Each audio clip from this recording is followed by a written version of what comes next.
So what's up mga kalapatids, after 8 months na di tayo nakapag-upload. Ito nga, meron na lang tayong 4 na kalapati na naiwan dito. Ito na lang yung paparamihin natin ulit. Ito nga, si Junior, yung anak ni George, tsaka yung Blue Bar naman na ampon din ni George. Bali magkapatid yan sila pero ampon lang, wala pa silang itlog dito. So chika ko lang sa inyo kung anong rason bakit bigla tayong napahinto sa pag-vlog ng mga kalapati natin. Dahil yun sa gabi-gabi na inaatake tayo ng mga alaga nating daga. Minsan isa, minsan dalawa yung namamatay, kaya nawalan tayo ng gana. Nung napabayaan ko na sila, hindi ko na din namalayan, nasira na din yung kulungan nila. Andun sa likod, kita nyo naman. Pero ngayon balak ko ulit sila alagaan, kaya gumawa ulit ako ng kulungan.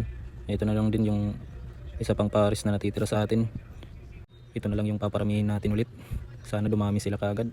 At ang sarap lang din isipin no, na kahit di ko na sila nalagaan at napabayaan ko na sila, wala na silang kulungan, di pa rin sila umalis. Kaya inisip ko na alagaan sila ulit, tinuli ko sila. At nakakaawa lang din kasi silang pagmasdan, umulan o umaraw, nandun lang sila sa bubong. Pero babawi tayo ngayon muli sa kanila mga kalapatids. Alagaan natin ulit sila, paparamihin. Kaya subaybayan yung mga kalapatids yung mga susunod natin ng mga video. Huwag kayong magsawang manood. Maraming salamat.